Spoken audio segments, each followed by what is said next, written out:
বর্ধমান দুর্গাপুর কেন্দ্রের একদিকে রয়েছে পানাগড় শিল্পতালু এবং অন্যদিকে রয়েছে কৃষি সমৃদ্ধ এলাকা। এই সভা মুখ্যমন্ত্রী মমতা বন্দ্যোপাধ্যায়ের কাছে অত্যন্ত গুরুত্বপূর্ণ। এদিনে জনসভা থেকে মমতা বলেন, গলসির মানুষ তৃণমূলের কারোর প্রতি বিরক্ত থাকলেও তার উপর বিরক্ত নন, প্রার্থীর উপর বিরক্ত হবেন না।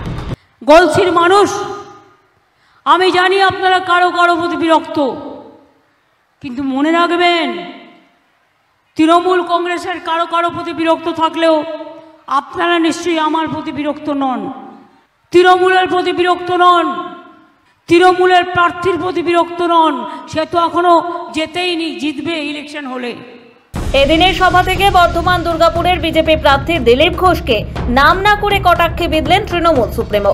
প্রচারে বেরিয়ে বিভিন্ন সময় তৃণমূল সুপ্রিমো সহ দলের একাধিক নেতা নেত্রীর বিরুদ্ধে চাঁচাছোলা আক্রমণ শানান দিলীপ ঘোষ।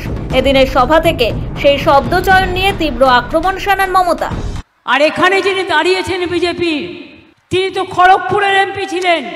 তার দল তাকে খড়গপুরেই মিদনাপুরে টিকিট দেয়নি।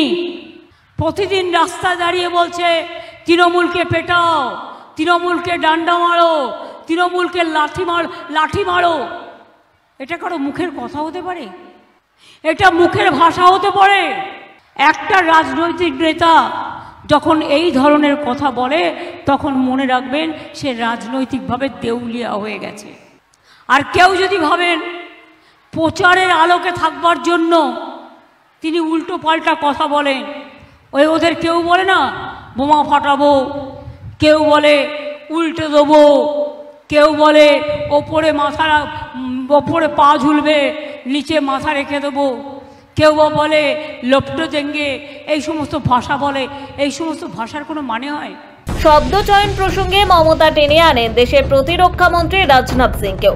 রাজনৈতিক মতাদর্শ আলাদা হলেও মমতা রাজনাথের সম্পর্ক বেশ ভালো বলেই জানেন সবাই। এদিনের সভা থেকে সিএ এনআরসি প্রসঙ্গে রাজনাথ সিং এর শব্দচয়ন নিয়েও সরব হন মমতা। মমতার হুঁশিয়ারি, এ রাজ্যে সিএ এনআরসি অভিন্ন দেওয়ানি বিধি হতে দেবেন না। রাজনাথের মতো মানুষ আমি কোনোদিন আশা করিনি। জয়গাইকেও মিটিংতে এসে বলেছে, এই ভাষাটা আমি কাগজে দেখেছি, আমার ভাষা নয়। কোন মাইকা লালা হ্যায় যে ক্যা ঢুকেঙ্গে? আমি রাজনাথবাবু প্রণাম জানিয়ে আপনাকে বলছি, আমরা ঢুকবো, কোনো ক্যা হতে দেবো না, এনআরসি হতে দেবো না, এবং ইউনিফর্ম সিভিল কোড হতে দেবো না। আপনার কত ক্ষমতা আছে আপনি দেখে নেবেন। মোদির দয়ায় তো বেঁচে থাকেন। সকাল বিকেল মোদিকে প্রণাম করে নিজের চেয়ার বাঁচান। আপনি তো আজকে দেশের প্রধানমন্ত্রী হতে পারতেন, কেউ তো মানা করেনি।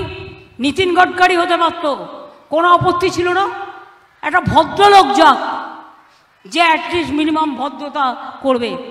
যারা দাঙ্গা করে মানুষ মেরে, যাদের হাতগুলো খুনে লাল হয়ে গেছে, লাল থেকে তৈরি হয়েছে গেরুয়া। এদিনের জনসভা থেকে মমতা বিজেপিকে ভোট না দেওয়ার আর্জি জানান। কি খেলা হবে? খেলা হবে, তার কারণ অলি গলি মে শোর হ্যায়, বিজেপি চোর হ্যায়। পূর্ব বর্ধমান থেকে কল্যাণ দত্ত ও সুজয় ভট্টাচার্যের রিপোর্ট, সময় কলকাতা।